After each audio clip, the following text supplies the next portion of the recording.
Good morning, everyone, man. What is going on, man? It's Jay in the building. We is here with another video. Now, I know it's still early, and I'm kind of late with this review, so we're gonna do a few games, and we're gonna just talk about, give a brief preview of all games, and of some games, and I'm gonna give my prediction. All right, so let's just scan through it.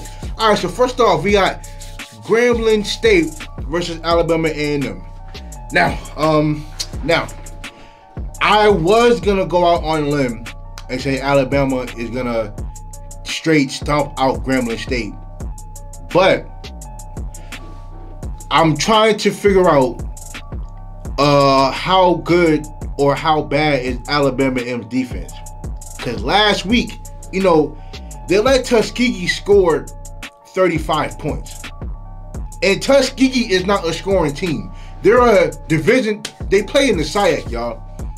So, you know, after that week, I don't know how I feel about their defense. But with Grambling State, they don't score a lot of points. They don't score points at all. And I'm thinking that, okay, the first game that they played, I said, cool, okay. They actually beat Tennessee State. So I said, all right, bet. They beat them. Then they go, you know, then they lose their last 3 games over there. And then they lose to Fairview.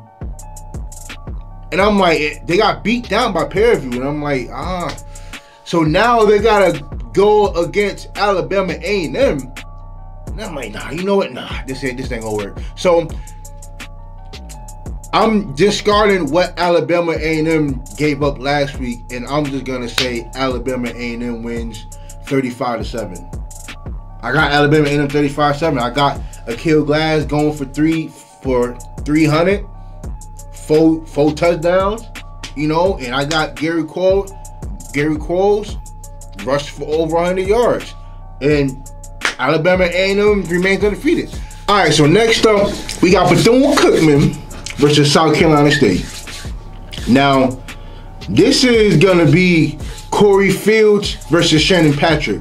Now, Shannon is definitely one of the better quarterbacks in the SWAC. He's definitely one of the more accurate quarterbacks in the SWAC.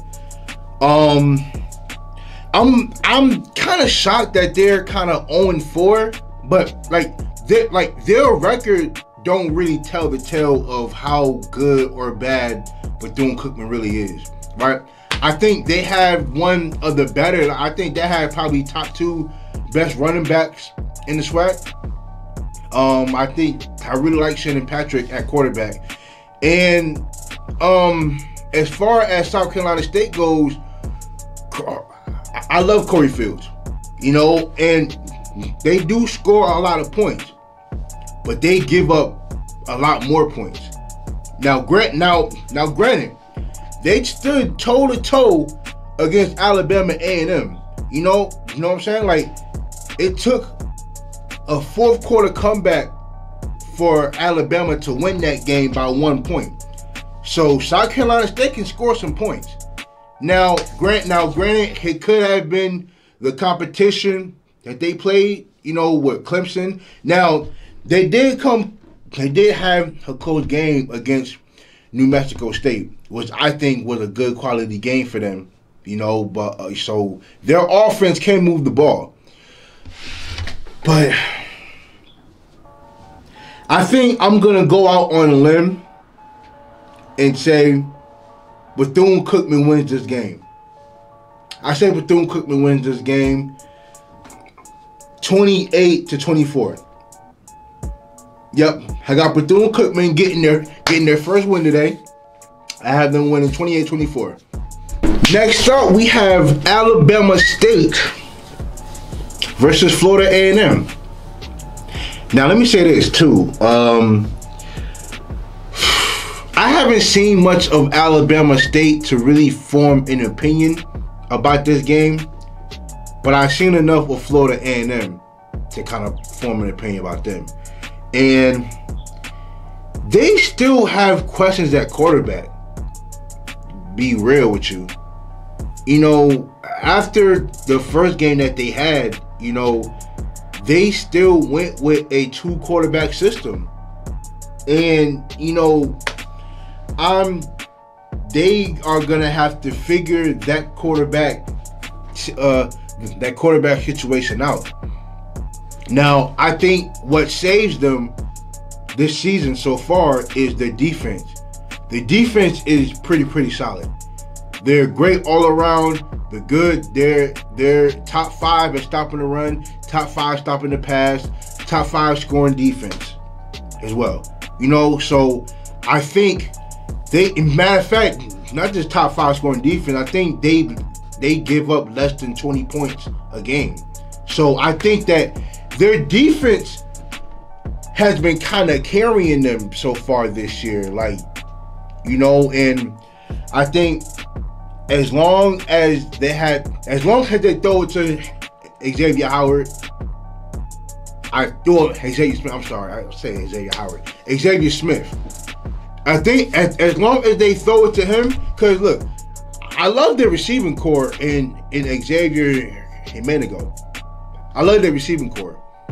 But I think what's really holding them back in terms of really being a contender in the SWAC is that quarterback.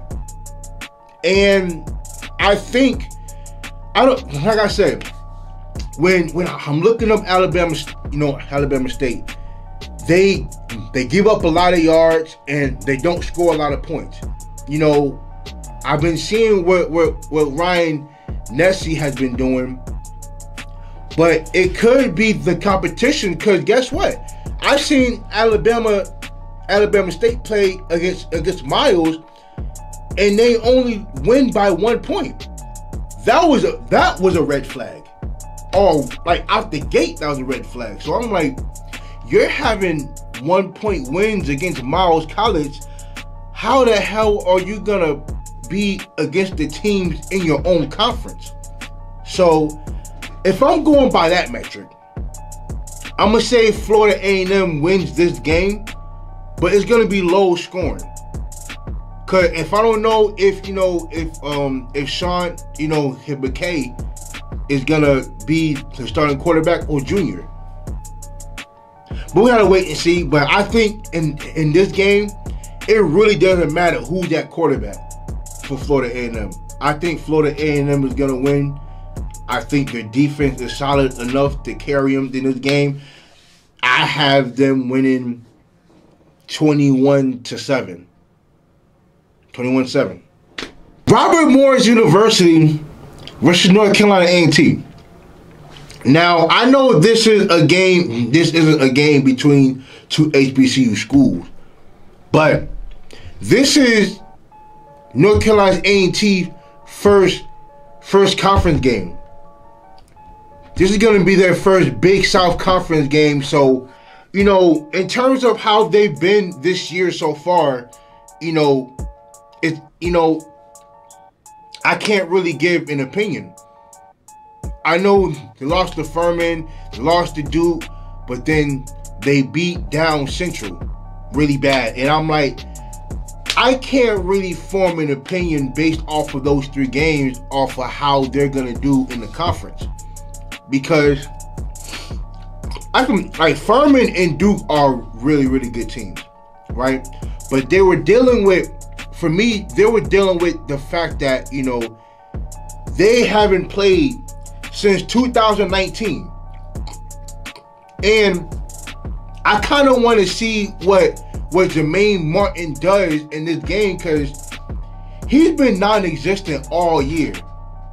He hasn't had a 100-yard rushing game, hasn't scored a single touchdown all year. And even against Central, when the backup running back ran for more yards than he did, it's like, I don't know. I don't know what to say. But I don't know nothing about Robert Mack. I know nothing about him.